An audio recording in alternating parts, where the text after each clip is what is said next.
Pant ಇಲ್ಲ ಇತ್ತು ಹಾಗೆ ಅಷ್ಟೇ. ಹೌದಾ? ಕೊಟ್ಟಿದ್ದೀವಿ ಸರ್ ಅಷ್ಟೇ. ಅಲ್ಲ, ನಿಮ್ಗೆ ಸಾವಿನ ಬಗ್ಗೆ ಅನುಮಾನ ಇದೆ ಅಂತ ಹೇಳಿದ್ರಲ್ಲ? ಇಲ್ಲ ಸರ್, ಇದು ಹೊರತವಣ ಏನು ನಮಗೆ ಕಂಡು ಬಂದಿಲ್ಲ. ಒಬ್ಬರ ಮೇಲೆ ನಾನು ಹೇಳೋಕ್ಕಾಗಲ್ಲ. ಅದು ಡಿಪಾರ್ಟ್ಮೆಂಟ್ ಅಂದಮೇಲೆ ಅವರು ಒಳ್ಳೆ ಜನನೇ. ಈಗ ಈ ಸುಮ್ಕೆ ನೋಡಲಿದ್ದು ಬೆನ್ನು ಕಾಣಲ್ಲ ನನ್ನದು.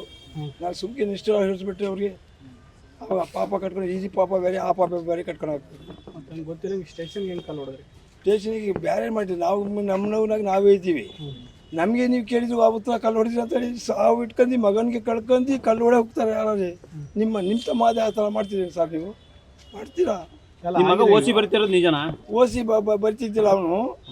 ಯಾರೋ ಹೇಳಿದ ಮಾತಿದ್ದು ಅದು ಓಸಿ ಪಾಸೇನಲ್ಲ. ಅವನು ಡಿಸೈನ್ ಕೆಲಸ ಮಾಡೋನು ನನ್ನ ಮಗ. 2,000 ರೂಪಾಯಿ ದುಡ್ಕೊಂಡು ಬರ್ತಿದ್ದ, 10 ಜನಕ್ಕೆ ನಮಗೆ ಸಾಕ್ತಿದ್ದ. ಈಗ ನಿಷ್ಠುರ ಮಾತು ಆಗಲಿಲ್ಲ, ಸುಳ್ಳು ಮಕ್ಕಳು ಹೇಳಿದ್ದಾರೆ ಸರ್. ಇಲ್ಲ ಇಲ್ಲ, ಯಾವ ಕಂಪ್ಲೇಂಟು ಇಲ್ಲ ಸರ್. ಈ ಸುಳ್ಳು ಮಾತು ಸರ್, ನಮ್ಗೆ ಗೊತ್ತಿತ್ತು. ತಂದೆ ಅಲ್ಲ ಸರ್, ನಾನು ಒಂದೇ ಮನೆಯಾಗ ಬೆಳೆಯೋದು, ಒಂದೇ ಮನೆಯಾಗ ಊಟ ಮಾಡಿ, ಒಂದೇ ಮನೆಯಾಗ ಇಟ್ಕೊಂಡು ಕಟ್ತೀವಿ. FIR ಆಗ್ಲಂಗೆ ಕರ್ಕೊಂಡು ಹೋಗಿದ್ದಾರೆ ನಿಮ್ಮ ಮಗನ ಅಂತ, ಅದಕ್ಕೆ ಸಸ್ಪೆಂಡ್ ಮಾಡಿದ್ದಾರೆ ಪೊಲೀಸ್. FIR ಮಾಡಿರಲಿಲ್ಲ ಅಂತ ಆದರೂ ಕರ್ಕೊಂಡು ಹೋಗಿದ್ದಾರೆ ಅಂತ ಹೇಳಿ. ಹ್ಞೂ ಸರ್, ಅವರು ಬಂದು ಕರ್ಕೊಂಡು ಹೋಗಿದ್ದಾರೆ. ನಮಗೂ ಗೊತ್ತಿಲ್ಲ. ಕರ್ಕೊಂಡು ಹೋಗಿ ಜಗದೀಶ್ವರಿಗೆ ಲೋ ಬಿ ಪಿ ಆಗಿತ್ತಲ್ಲ, ಸಡನ್ಲಿ 10 ನಿಮಿಷದಲ್ಲಿ ಪ್ರಾಣ ಬಿಟ್ಬಿಟ್ಟಿದ್ದಾರೆ. ಆ ಪ್ರಾಣ ಬಿಟ್ಟಿದ ಮೇಲೆ ಬಾಡಿ ಹಾಸ್ಪಿಟಲ್ ಇದ್ದಿತ್ತಲ್ಲ, ಅವಾಗ ನಾವು ನೋಡಿರೋದು ಹೋಗಿ ಅಷ್ಟೇ. ಅಷ್ಟು ಗೊತ್ತಿದ್ದು. ಮತ್ತೆ ಇದಕ್ಕೆ ಪರಿಹಾರ ಕೊಡಿ ಸರ್ ಅಂತ ಹೇಳಿ ಕೊಟ್ಟಿದ್ವಿ.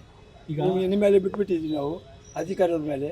ನೀವೇನಿದ್ವಿ ನನ್ನ ಮಗನಿಗೆ ನ್ಯಾಯ ದೊರಸ್ಕೊಟ್ಟಿ ಸರ್ ಅಂತ ಹೇಳಿದ್ವಿ ಅಷ್ಟೇ. ಈಗ ನಿಮ್ಮ ಮಗನ ಸಾವಿನ ಬಗ್ಗೆ ನಿಮ್ಗೆ ಯಾವುದೇ ರೀತಿ ಅನುಮಾನ ಇಲ್ಲ ಈಗ? ಇಲ್ಲ ಸರ್. ಅವರು ಲೋ ಬಿ ಪಿ ಆಗಿ ಸರ್? ಹ್ಞೂ ಸರ್. ಅದಕ್ಕೆ ನೀವು ಭದ್ರಾಗಿ. ಆಯ್ತು ಸರ್. ನಿಮ್ಮ ಹೆಸರು? ಕಲಿಮಠ. ಇನ್ನೇನಾರು ಹೇಳ್ಬೇಕಿದೆ ಸರ್? ಸುಳ್ಳು ಯಾಕೆ ಹೇಳೋಣ ಸರ್? ಸುಳ್ಳು ಹೇಳ್ಬಾರ್ದು, ಯಾವತ್ತೂ ಸುಳ್ಳು ನಡಿಬಾರ್ದು. ಇವತ್ತು ನಾಳೆ ನಾನು ಸಾಯಬೇಕು, ನಾಳೆ ನೀವು ಸಾಯಬೇಕು. ಒಬ್ಬನ ಮೇಲೆ ಸುಮ್ಕೆ ಹೇಳಿ ನಿಷ್ಠುರಾಗಿ ಮಾಡಿದ್ರೆ ಅದು ಯಾವತ್ತೂ ದೇವ್ರ ಮೆಚ್ಚಲ್ಲ ಸರ್. ಗಲಾಟೆ ದೊಡ್ಡ ಮಟ್ಟದಾಗಿ ಗಲಾಟೆ ಆಗಿದೆ, ದೊಡ್ಡ ಮಟ್ಟದ್ದು. ಅದಕ್ಕೆ ಇದು ಇದಾಗ್ತದೆ, ಚರ್ಚೆ ಆಗ್ತದೆ ಅಷ್ಟೇ. ಕಟ್ ಸರ್, ಈಗ ಬೇರೆ ಮಾಡ್ತೀವಿ. ಜನ ನಿಮ್ಮಿಂದ ನಿಂತಿದ್ದಾರೆ, ಅವ್ರು ಕಲ್ಲ ಹೊಡಿತಾರೆ. ಈಗ ನಾವು ಹೊಡಿದಂಗೆ ಆಗ್ತದೆ. ಅವರು ಯಾರ್ಯಾರೋ ಪೋಲಿಯೋ ಇರ್ತಾರೆ, ಕುಡುಕರು ಇರ್ತಾರೆ, ಅವ್ರು ಬಂದು ಸೇರ್ಕಣೆ ಮಾಡ್ತಾರೆ, ನಮಗೆ ನೋಡ್ಕೊಂಡು ಬಿಡ್ತಾರೆ. ಈಗ ನಾವು ಮಾತಾಡ್ತಾ ಇರ್ತೀವಿ, ಅವ್ರು ಹಿಂದಿನ ಕಲ್ಲು ವಾರಿ ಮಾಡ್ತಾರೆ. ಅದಕ್ಕೆ ಹೊಳೆಯಾರು ಸರ್. ನಾವು ಅಲ್ಲಿ ನಿಮ್ಮ ಸಂಬಂಧಿಕರು, ಅವ್ರ ಸ್ನೇಹಿತರು? ಇಲ್ಲ ಇಲ್ಲ, ಯಾವ ಸ್ನೇಹಿತರು ಇಲ್ಲ ಸರ್. ನಮ್ಮ ಸಂಬಂಧರಿಗೆ ಏನಿದ್ರು ನಮ್ಮ ಅಂತಿಮಗಳು ಎಲ್ಲ ಒಳಗೆ, ಸ್ಟೇಷನ್ ಒಳಗೇನೆ ಇದ್ದಿದ್ದು ನಾವು. ನಮ್ಗೇನು ಕುಟುಂಬ ಐತಿ, ನಮ್ಮ ಪೂರ್ತಿ ಕುಟುಂಬ ಸ್ಟೇಷನ್ ಒಳಗೇನೆ ಇದ್ದಿತ್ತು. ನಿಮ್ಮ ಹೆಸರು ಕೆಡ್ಸಕ್ಕೆ ಮಾಡಿದ್ರಂತ? ಹ್ಞೂ ಸರ್. ಏನು ಹೇಳಿ? ಯಾರಿಗಂತ ಹೇಳಾಗುತ್ತೆ ಸರ್? ಇದು ಯಾವನು ಮಾಡಿದಾನೋ ಏನು ಮಾಡಿದಾನೋ ಗೊತ್ತಿಲ್ಲ ಸರ್. ಯಾಕಂದ್ರೆ ಪೊಲೀಸ್ಗೆ ಕಲ್ಲು ಹೊಡೆದಿದ್ದಾರೆ, ಪೊಲೀಸ್ ಜೀಪ್ ಎಲ್ಲ ಜಗ್ಗ ಮಾಡಿದ್ರೆ ಕರೆಕ್ಟ್ ಸರ್. ಅದು ನಮ್ಗೆ ಗೊತ್ತಿಲ್ಲ ಕಣ್ಣಲ್ಲ ಸರ್. ನಾವು ನೋಡಲಿಲ್ಲ, ಏನಿಲ್ಲ, ಇದ್ದೇ ಇಲ್ಲ, ಬರ ಇಲ್ಲ. ಇನ್ನು ನಮ್ಮ ಮಕ್ಕಳು ಮಾತ್ರ ಓದಿದ್ದಾವೆ. ಆ ಓದಿದ ಮಕ್ಕಳಿಗೆ ನಾವು ಕಳ್ಕೊಂಡಿ ತಾಯಿಲಿ ತಪ್ಪಲಿ ಆಗ್ತಾರಲ್ಲ, ಆ ಥರ ಆಗ್ಬಿಟ್ಟು ಅನಾಥ ಆಗ್ಬಿಟ್ಟಿದೆ. 3 ಜನ ಮಕ್ಕಳು ಸರ್. ಏನು ಮಾಡ್ತಿದ್ರು ಕೆಲಸ? ಬಡ್ಗಿ ಡಿಸೈನ್ ಕೆಲಸ. ದೇವಸ್ಥಾನದ ಇಗ್ರ ಇರ್ತಾನೆ ನೋಡಿ ನಿಮ್ಮ ದೇವಸ್ಥಾನದ, ಆ ಇಗ್ರ ಮಾಡ್ತಿದ್ದ ಅವನು. ಒಂದು ದಿನಕ್ಕೆ 2,000 ರೂಪಾಯಿ ಕೂಲಿ ಅವನಿಗೆ, ಕಾರ್ಪೆಂಟರ್ ಅವರು. ಮತ್ತೆ ಆ ಬೇರೆ ಕೆಲಸಕ್ಕೆ ಹೋಗ್ತೀರಿ, ಕಳ್ತನ ಮಾಡಿ ಕಳ್ಸಿದ್ದಿಲ್ಲ, ಪೊಲೀಸರ ಕಳ್ಸಿದ್ದಿಲ್ಲ.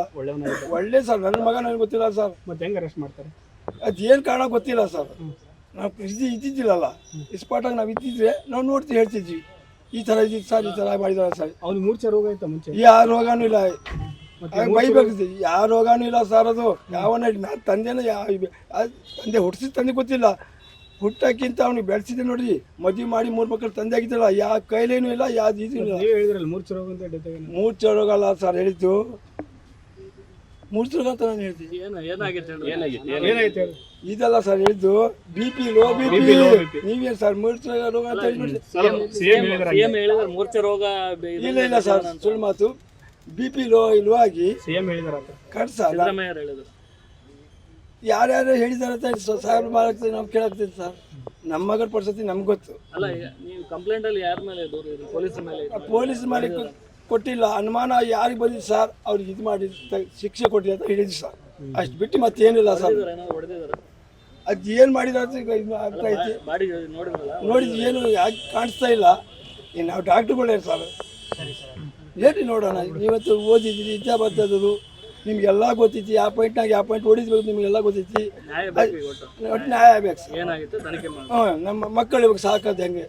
ಈಗ ನಾನು ದುಡಿಯೋಕ್ಕಾಗ್ತದೆ. 65 ವರ್ಷದ ಮುಖ ನಾನು ಹಮಾಲಿ ಮಾಡಿದೆ. 2 ಕ್ವಿಂಟಾಲ್ ಚೀಲ ಟಾಪಿನ ಮೇಲೆ ಹಾಕ್ತಿದ್ದೆ ಬಸ್ನಾಗೆ. ಈಗ ಆಗ್ತದೆ ನನ್ನಿಂದ. ಪರಿಹಾರ ಕೊಡ್ಬೇಕಂತ? ಹ್ಞೂ ಸರ್. ಅದು ಬಿಟ್ಟು ಏನಿಲ್ಲ ಸರ್, ಇಷ್ಟೇ ಸರ್. Okay sir.